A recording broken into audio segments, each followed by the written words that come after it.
In the 1980s, Jim Bakker, Tammy Faye Bakker were instrumental in starting the PTL Club, were probably the most popular preachers, so-called, in all of America. They had a ministry that raked in about $128 million per year. Not only that, but instrumental in getting the PTL Club going, he was carried on over 1,300 cable stations in America. They even had a theme park in South Carolina. It was the third largest or most popular theme park in all of America, behind Disney World and Disneyland in California. But all of that came crashing down in the 1980s, 1988. Jim Bakker, indicted on 24 counts, felonies. He had two accounting books going, and they were siphoning, he and his wife, siphoning millions of dollars to establish their own lavish lifestyle. So he himself went to prison. Then we have, of course, Robert Tilton. Robert Tilton was in Dallas-Fort Worth area about the same time. He had a huge church, a Word of Faith church, I think it was called, and the churches surrounding him sprung up like mushrooms. He was able to rake in about $78 million annually in his ministries. But there was a man by the name of Old Anthony who was able to pull back the curtains so people could see who was pulling the levers. And he himself, siphoning money, he went to prison. There's also the story, and we hear frequent stories, the stories frequently like this one, two nuns in California lifting $500,000, $500,000 from the convent in which they were staying, making trips to Las Vegas and gambling the money away. They also go to prison. Then you have the preacher in Darien, Connecticut, who had a lavish lifestyle as well. He was driving Jaguars around. He was lifting about $1.3 million from the churches where he was preaching. Then there is, of course, Kirby John Littleton, I believe is his name, in Houston, Texas. He was actually an advisor to George W. Bush as well as Barack Obama. He had a huge church in Houston, but he was doing exactly the same thing, and that is siphoning money from the treasury of the church, and he himself went to prison, was just let out last year. All of these stories and more we can add to them almost seemingly ad infinitum, and that is to show what is taking place in America, and it has given Christianity, and I use that term broadly, a black eye because there's so much, or so little I should say, integrity. There is a lack of integrity in leadership in churches in America, as well as not only in churches, but also in government positions. Lack of integrity. It absolutely is stunning what we are seeing and witnessing all around us. This is that to which Paul refers himself and addresses in 2 Corinthians 8, verses 16 to 24.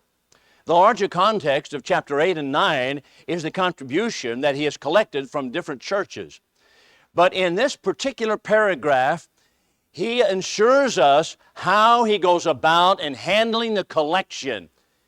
And he tells us this, avoiding this is verse 20, chapter 8. Avoiding this, that any man should blame us in the matter of this bounty which is ministered by us. For we take thought for things honorable, that is good, wholesome, not only in the sight of the Lord, but also in the sight of men. He sets aside the common refrain and the common excuse that many people make, and that is, well, I don't care what anybody thinks. Here's what I know to be the case.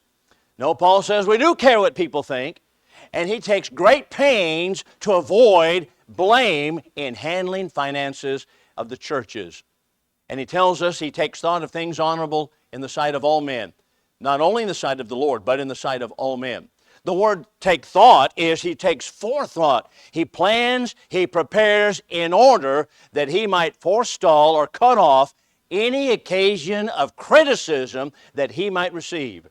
That's pretty remarkable, seeing how Paul handles it, and we're going to explore that for just a few moments this morning, compared to what we are witnessing in the churches today in America.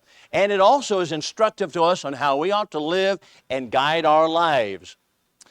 Cicero was a 1st century BC senator in Rome. He, of course, died in 43 BC, having been assassinated by those who assassinated Caesar. But Cicero himself, a great statesman, wrote voluminously. Our founding fathers loved to read Cicero. Cicero made this comment. He said, anyone in public trust or in public administration needs to be exceedingly careful and not give anyone a reason to be suspecting avarice. Avarice is stealing from the treasury, taking money, taking what does not belong to you, avoiding suspicion at all cost. And that is exactly that to which Paul refers. It is our responsibility as Christians to do that. One of the cornerstones of leadership, whether you're in a small business, whether it's a large business, whether you're in government, whether in churches, one of the cornerstones of leadership of anyone in position that has access to money is simply to show integrity publicly and show public accountability. It is really the cornerstone of leadership. If we don't have integrity in the leaders, then there is very little reason to trust them, and that's exactly what we see going on in America. And whether the individuals I mentioned at the opening were New Testament Christians or not is beside the point. It always gives a black eye to Christianity if indeed there is lack of integrity in its leadership. So that's what Paul is interested in, and let's see what he has to say regarding integrity. But first of all, we're going to back up and open up, take a little wider view of what's going on here in Paul's final mission. Some of it is repetitive from last week, but in order to get the planks in order so we can understand exactly what's happening, let's think about Paul's last missionary effort. He had 3 missionary tours, and then he had his final tour to Rome. His final tour to Rome takes up about 5 chapters at the end of Acts. So we're not talking about that, but his final mission is his 3rd missionary journey, and it begins in Acts chapter 18. It goes through Acts chapter 20 and verse 6. So in Acts 18, verses 22 and 23 is where it begins. And you'll note in Acts chapter 18, the passage just referred to, Paul is sent out by the church at Antioch. Antioch is in Syria, that is north of Palestine. Paul goes overland across the peninsula that we know today is called Turkey, and he comes in this 3rd missionary journey finally to the city on the west coast of it, southwest coast, and that is Ephesus. Here, Paul stays for 3.5 years, and he makes it his base of operations. Most of Paul's major letters are written from this period of time. As a matter of fact, he writes the book of Romans, 1st and 2nd Corinthians, as well as Galatians, all during this period of time. And it is when we notice certain statements that are made in those letters, we get a glimpse of what Paul's final missionary effort involved, and that is to bring the Jews and Gentiles together as one body so that there will be no distinction or no division as was common in the Jewish world. And he did that by insisting that Gentile churches that he himself planted would give financially for the church in Jerusalem, comprised of Jews. Consequently, his goal was to bring this unity together, and it would be done by means of a financial contribution. Consequently, he gives notice of this in several of his letters, all of them, of course, from this period of time. For example, in 1 Corinthians chapter 16, verses 1 through 3. Here Paul says, I want you, and he's writing the letter from Ephesus, where he's now staying, about 57 A.D. He says, I want you in Corinth, everyone, to lay by in store on the first day of every week, that no collections be made when I come. And then he tells us in the next verse that this bounty would be carried to Jerusalem. You see that in verse 3, I believe it is. Next passage is Romans chapter 15, 26 and 27 at the end of Romans. Romans, he writes from the city of Corinth, apparently. We know that from chapter 16, some of the notices there. Paul has, during this 3rd journey, his 3rd missionary effort, he travels across the Aegean on several occasions, seeing about the problems that were at the church at Corinth, sending people that were his assistants across the water, and he comes across over here to Corinth, and he writes the letter to Rome, further to the west, but he does make this comment in chapter 15, of Romans, verses 26 and 27. He says, we go to Jerusalem ministering to the saints, and it has been the good pleasure of Macedonia and Achaia, that is the churches in Greece, to make a certain contribution for the poor among the saints that are at Jerusalem. And he tells us they're debtors, that is, the Gentiles are debtors to the Jews. For if they have been participants or partakers of their spiritual things, that is to say, the gospel came by the hands of the mouth of Jews to the Gentiles. If they have been partakers, Gentiles have, of their Jewish spiritual things, they owe it to them, Gentiles, to minister to them in carnal or physical things. What's he talking about? He's talking about the monies that he is collecting for the church in Jerusalem, the poor among the saints. All of this to say that Paul is so interested in bringing them all together. Remember in Galatians chapter 2 and verse 9, when Paul was in Jerusalem at a conference that was there, recorded in Acts chapter 15 as well, they told him, we want you to remember the poor. And this is exactly what Paul is doing. And he's doing it by way of a financial contribution. So the first passage is 1 Corinthians 16, 1 through 3. The second passage is Romans 15, 26 and 27. And he even tells us, by the way, in verse 30 of Romans 15, he says he wants them to pray that it might be acceptable as a gift to the Jewish Christians in Jerusalem. But the third text is right here in our letter, 2 Corinthians. We've been studying 2 Corinthians systematically, chapter 1, now we're in chapter 8. Chapters 8 and 9 change subjects. Chapters 1 through 7 of 2 Corinthians is about his defense of his apostleship, and here it's about the collection for the saints. And here in chapters 8 and 9, he summarizes some of it in this particular paragraph, but he gives us an insight into how careful he was in handling the money and how it should be handled in sending it to the church at Jerusalem. Now notice in verses 23 and 24, he tells us, if any inquires about Titus, he is my partner, my fellow worker, to you, word that is, on your behalf. Or our brethren. Now he's speaking about those whom he has mentioned in the paragraph preceding. He's mentioned two people, nameless to us. We can speculate just a little bit. We'll do some of that in just a moment. But two individuals that are also involved in collecting the contribution and carrying it to Jerusalem. He says, if anyone inquires about them, they are the apostles of Christ or the messengers of our Lord. Messengers, rather, of the churches. And the word messenger is apostle, apostles of the churches. So he says, show therefore unto them in the face of the churches the glory of Christ and of our boasting on your behalf. In other words, collect the money that we wanted to do. So that's what Paul's intent is. And the entire paragraph is about recommending individuals that he has to carry this money. So what lessons do we learn from it? Well, first of all, let's look at the paragraph more exactly as we proceed along the way. So we'll start in 2 Corinthians 8 and the verses beginning in 16. And Paul tells us right here, thanks be to God, who puts the same earnest care for you into the heart of Titus. For he accepted indeed our exhortation, but being himself very earnest, he went forth unto you of his own accord. Titus is not mentioned in the book of Acts at all. But we know that he was a traveling companion, a junior traveling companion of Paul. We know that from statements that Paul makes in the book of Titus written to him. And Paul tells us in Titus chapter 1, I believe it's verse 4, he tells us that Titus is his true child in the faith, just as was Timothy, apparently indicating that Paul had been the instrument of his conversion at some point.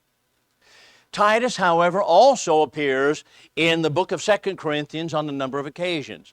It is Titus, one of his companions, working together in Ephesus. He sends across the Aegean Sea to Corinth to get them started on collecting this money. And he tells us that in 2 Corinthians chapter 12. He said, when Titus came, did he take advantage of you? Paul had been criticized heavily by false teachers, but in this case, regarding monies, he was not going to be criticized at all. And he tells us this in 2 Corinthians 12, that Titus had been sent across in order to collect the money. Titus was one of his instruments of collecting this money, and therefore we have Titus mentioned initially right here. But here's the key point in verses 16 and 17.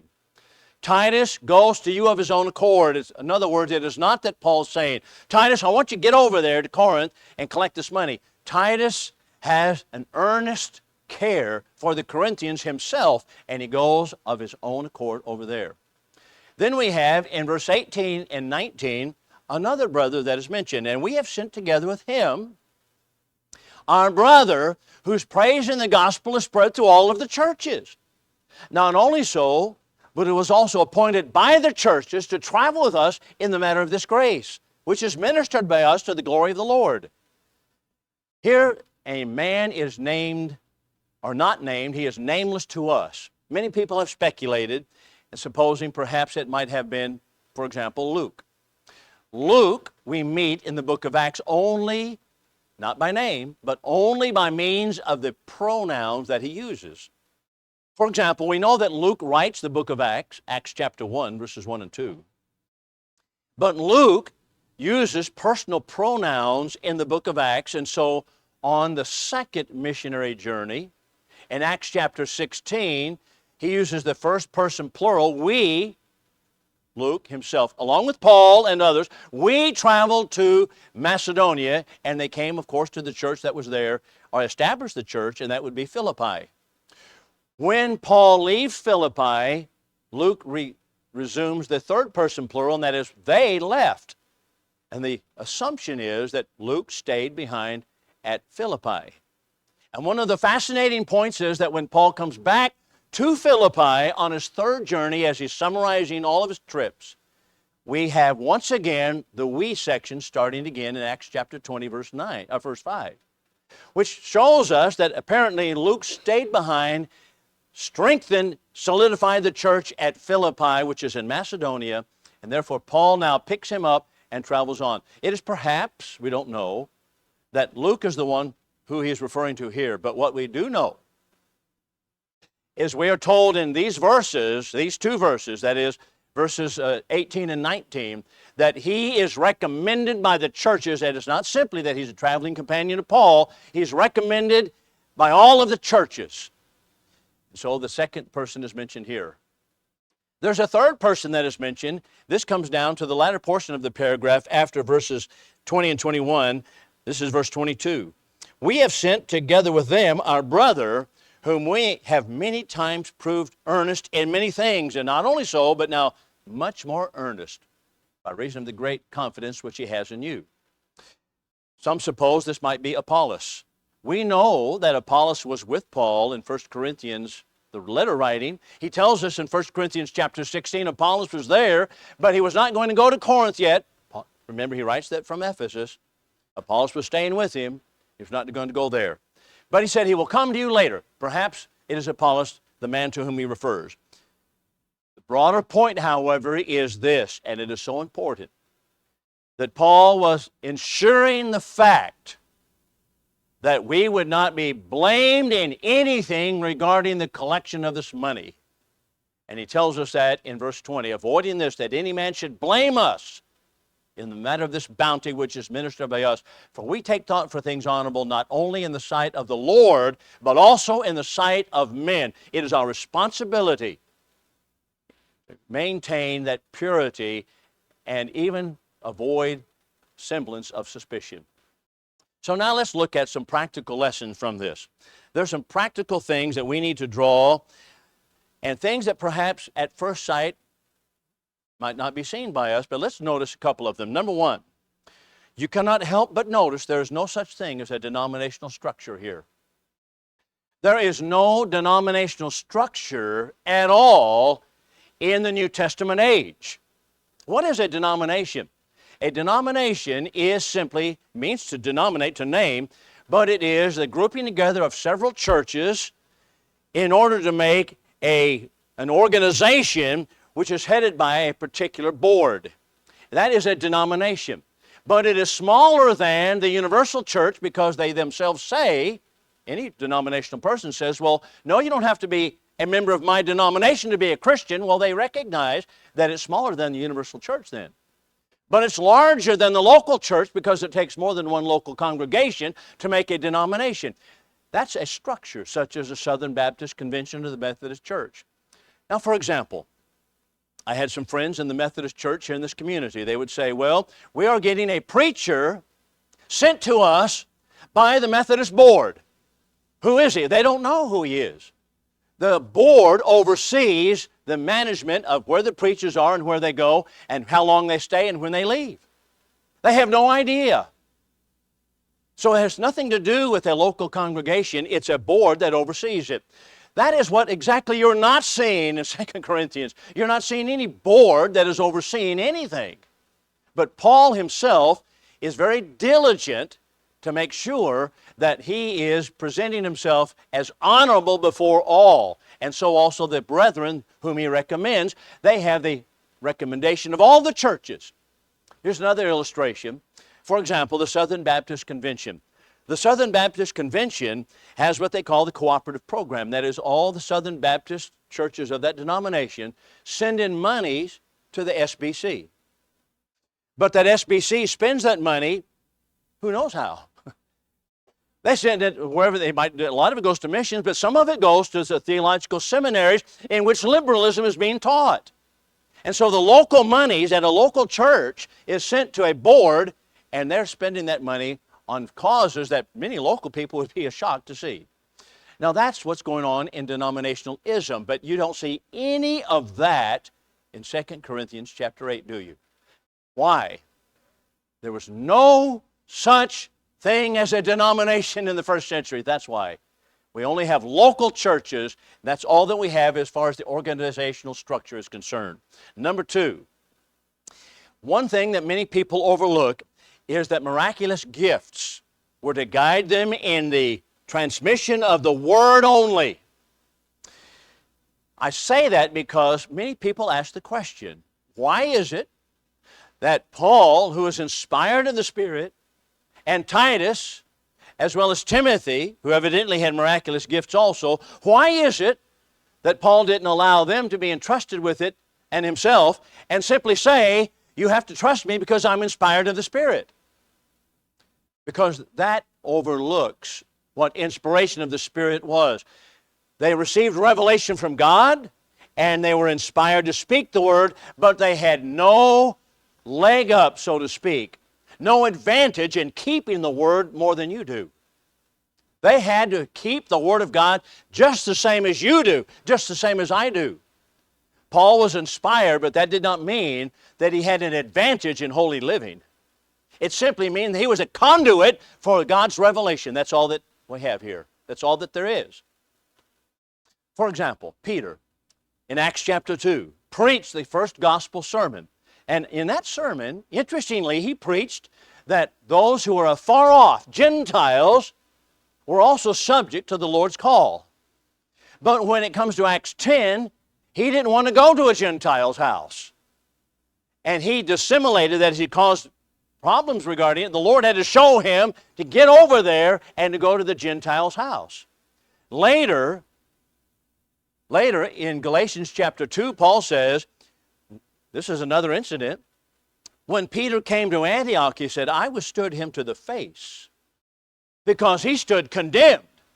For before certain came from James, Jewish Christians, he ate with us, but when they came, he withdrew himself and dissimulated. That is, caused some problems. Why?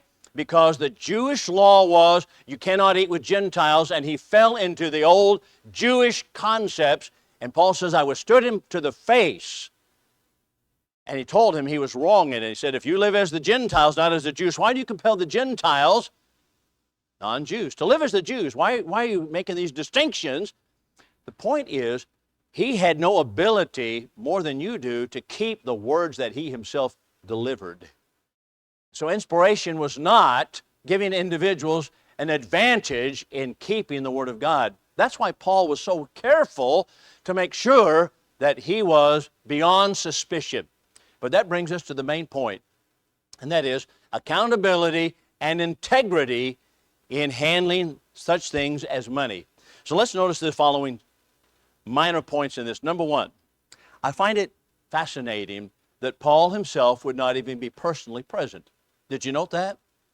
He himself would not personally be present. For example, in 1 Corinthians 16, he tells the Corinthians, He's writing from Ephesus. They're to make this collection, that no collections be made when I come. And they're to take collection on the first day of every week.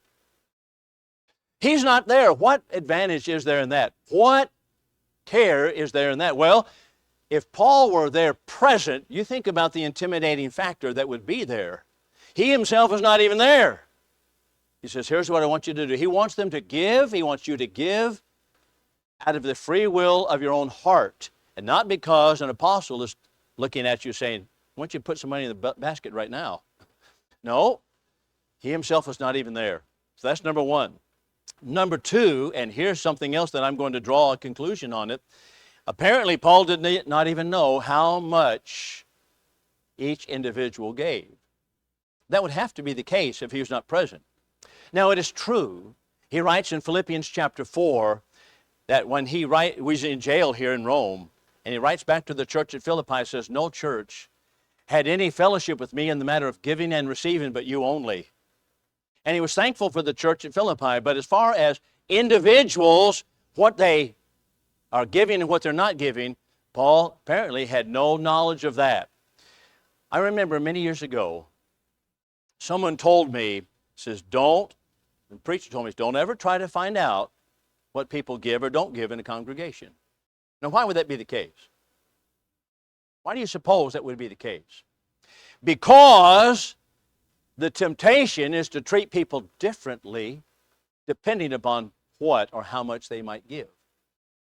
The first congregation where I was in Sulphur, Oklahoma. And I found out the people in Sulphur called it Ralph's church because he was the main money man of that congregation. And how do you suppose Ralph behaved? Well, you know, since he's the main money person, and preachers or teachers would never want to cross him because it was for his financial contribution the door stayed open. What does that do? That hinders you from preaching truthfully, honestly, above board, and the same to everyone. So the advice was given, don't ever try to find out how much people want to give or people are giving individually. Don't try to do that. And I have never wanted to go back into the office and say, let me see who's giving what. No, I don't want to do that. Because I want not even have the temptation to treat people differently depending upon what they give or don't give. Number three, Paul avoided placing himself in a position where people questioned his motives. Paul's motives were questioned frequently by Jews, but one area they did not question, and that is how the money was handled. How the money was handled. There was no opportunity for anyone to make an inroad into accusing him of taking money because it was handled by many people. And he tells us plainly, these were individuals who were appointed, remember the statement, by the churches.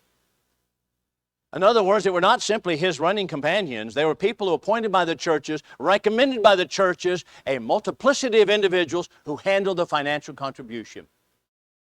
Personal integrity is absolutely essential for any role of leadership. And I beg young people always, please guard your integrity. And don't fall into the trap of saying, well, I don't care what anybody thinks because I know what I've done. We do care what people think. We do care. Because it hurts the cause of Christ if people think wrongly of you. Sometimes that cannot be avoided, but we want to do all that we can to avoid that appearance of evil. 1 Thessalonians 5:22. We want to be like Joseph. Remember Joseph in prison. First of all, he was a slave in Potiphar's house. And what happened to Joseph?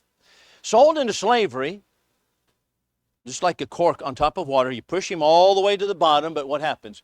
Pops all the way to the top again because of his personal integrity,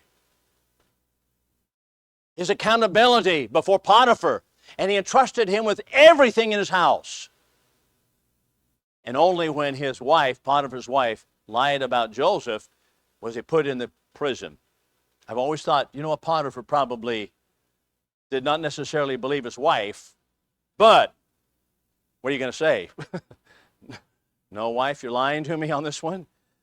That would have been disastrous for Potiphar's house, I suppose. What happened when Joseph was in prison? We're told in Genesis chapter 39, when he was in prison, if anything that was done there, he was a doer of it. And the jailer entrusted the entire prison into Joseph's hands. You can't keep a good man like that down because of his personal integrity in all things. We need to be Josephs, and we need to be people with public and private integrity and accountability, whether in leadership position or not. This is the message that Paul gives us in 2 Corinthians 8. Guard your reputation. It is so important. Integrity is something you can easily lose, but it is very, very difficult to regain, isn't it? The lesson is yours. If you've not been faithful to Christ, now's the opportunity. We'll pray with you and for you. If you would like to come to the front, we'll assist you in any way that we can while we stand and sing the invitation song.